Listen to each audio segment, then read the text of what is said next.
तो आज आप सभी के बीच यूपीपीसीएस आरओ एग्ज़ाम से संबंधित अत्यंत ही महत्वपूर्ण प्रीवियस ईयर से रिलेटेड पुस्तक के बारे में बताने वाली हूँ।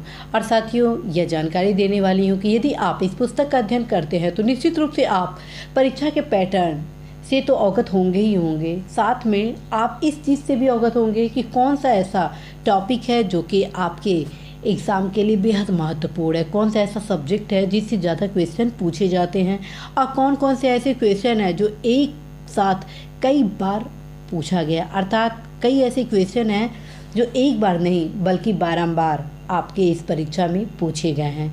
इस दृष्टिगत साथियों, प्रीवियस ईयर के क्वेश्चन आप सभी के परीक्षा के लिए बेहद उपयोगी है। तो साथियों, आप सभी प्रीवियस ईयर के क्वेश्चन सॉल्व करने के लिए अवश्य ही घटना चक्र के पूर्वावलोकन का अध्ययन करेंगे। घटना चक्र का जो पूर्वावलोकन है वो 8 सीरीज में निर्गत किया जाता है, जिसमें आप देख रहे हैं सामान्य विज्ञान, दूसरा राज्य आधारित प्रश्न, अर्थात इसमें आप उत्तर प्रदेश से संबंधित सारे प्रश्नों को पाएंगे जो कि यूपीपीसीएस आरओ एग्ज़ाम में पूछे गए हैं।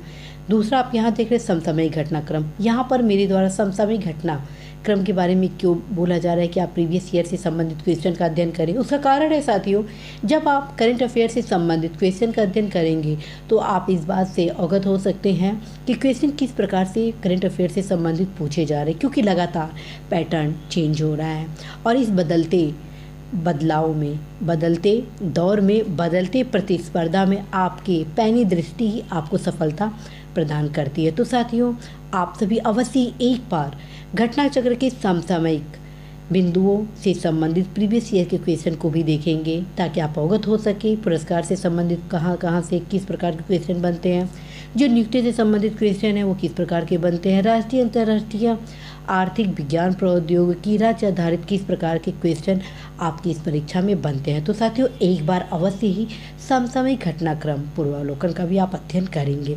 इसी प्रकार से साथियों, पर्यावरण परिस्थिति का ये जो सीरीज़ है वो अल्टीमेट है, क्योंकि इस सब्जेक्ट से जो क्वेश्चन पूछे जाते हैं लगभग 50% क्वेश्चन आप ये मान के चलिए प्रत्यक्ष अप्रत्यक्ष रूप से रिपीटेड होते हैं।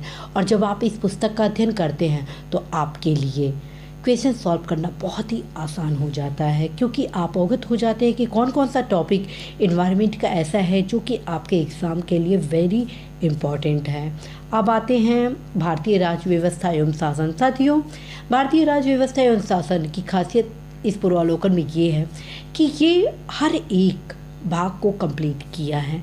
जो संविधान संशोधन से संबंधित क्वेश्चन हैं वो एक जगह समायोजित किया गया है। इसी प्रकार से जो आर्टिकल से रिलेटेड हैं एज वेल एज फ्रेंड्स, आप देखेंगे कि मूल अधिकार से संबंधित जितने भी हैं, नीति निर्धारक तत्व से संबंधित जितने क्वेश्चन हैं, राष्ट्रपति, उपराष्ट्रपति, राज्यपाल, अदर जो क्वेश्चन है वो टॉपिक वाइज रूप में समायोजित किया गया है, जिससे आप इस चीज़ से अवगत हो सकते हैं कि ये टॉपिक अर्थात राज्य व्यवस्था जो लगातार महत्व प्राप्त कर रहा है, अर्थात पहले राज्य व्यवस्था से क्वेश्चन ज़्यादा नहीं पूछे जाते थे, लेकिन अब लगातार क्वेश्चन की संख्या बढ़ रही है। तो आप अवश्य ही राज्य व्यवस्था शासन के इस पूर्वावलोकन का अवश्य ही अध्ययन करेंगे। नेक्स्ट आप सभी के बीच आर्थिक सामाजिक विकास से संबंधित पूर्वावलोकन है।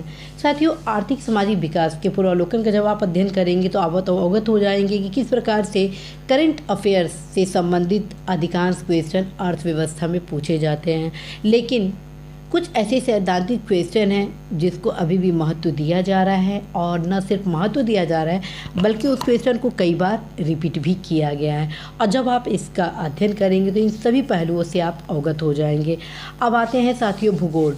भूगोल का ये जो किताब आप सभी के बीच दिख रहा है बहुत अल्टीमेट है। साथियों, मैं तो ये सजेस्ट करूँगी आप सभी को, हर एक टॉपिक जो यहाँ पे दिया है, जितने क्वेश्चन हैं, हर एक क्वेश्चन को पढ़ने के साथ आप मैप को अवश्य ही सॉल्व करेंगे। मैप में देखिए हर एक लोकेशन को, यदि झील से संबंधित टॉपिक दिया गया है तो आप ये देखिए कि यह झील कहाँ पर है, क्योंकि आंसर तो आपको यहाँ मिल गया कि ये एशिया महाद्वीप में इस देश में है, यहाँ पर है। जब आप एग्जैक्ट लोकेशन इस किताब के माध्यम से प्राप्त करते हैं और उसी समय आप मैप पर उसको स्टडी करते, एग्जीक्यूट करते हैं, तो फ्रेंड्स ज्योग्राफी की जो समस्या है वो आपका निदान होगा। क्योंकि आप सभी को अवगत कराना है कि जब आप इस किताब का अध्ययन करेंगे तो आप अवगत हो जाएंगे कि 70 to 75% क्वेश्चन मैथ से रिलेटेड ज्योग्राफी में पूछे जाते हैं। तो साथियों, इस प्रीवियस ईयर का क्वेश्चन आपके लिए बेहद उपयोगी होना है, क्योंकि बहुत सारे ऐसे क्वेश्चन हैं जो बार बार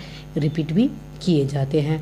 आते हैं अब भारतीय इतिहास। साथियों, भारतीय इतिहास का काफ़ी इंटरेस्टिंग ये पूर्वावलोकन है, क्योंकि इसमें प्राचीन भारत का अच्छा खासा समायोजन किया गया है, मध्यकालीन भारत का अच्छा खासा समायोजन किया गया है, आधुनिक भारत का अच्छा खासा समायोजन किया गया। और इसकी विशिष्ट बातें हैं कि हर एक काल परिस्थिति को क्रमबद्ध रूप से सजोया गया है। जितने भी क्वेश्चन पूछे गए, जैसे मान लीजिए यदि सिंधु घाटी सभ्यता से संबंधित क्वेश्चन पूछा गया है, तो जितने भी प्रीवियस ईयर के क्वेश्चन होंगे वो एक ही टॉपिक से आयोजित किया गया।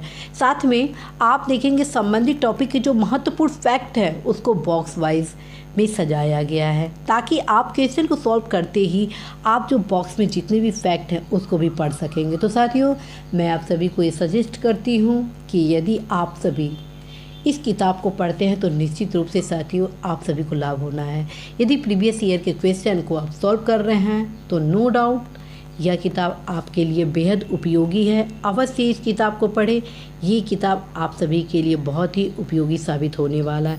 तो साथियों, आज मैं आप सभी को ये बताना चाहती हूँ कि आप सभी अवश्य ही यूपीपीसीएस आरओ एआरओ एग्ज़ाम के लिए प्रीवियस ईयर के क्वेश्चन के महत्व को समझें, और सबसे पहले एक बार 8 सीरीज को ज़रूर रिवीज़न कर दें, क्योंकि रिवीज़न करने से ये फ़ायदा होगा कि आप सभी कि जहाँ जहाँ कन्फ्यूज़न होंगे, टॉपिक के बारे में जो जानकारियाँ होंगी, कॉन्सेप्ट होंगे, पैटर्न होंगे, इन सभी चीज़ से आप अवगत होंगे। तो साथियों, आशा है, विश्वास है कि आप सभी इस किताब के माध्यम से अपने परीक्षा में सफलता के लक्ष्य तक पहुँचने में बहुत तक सहयोग प्राप्त करेंगे।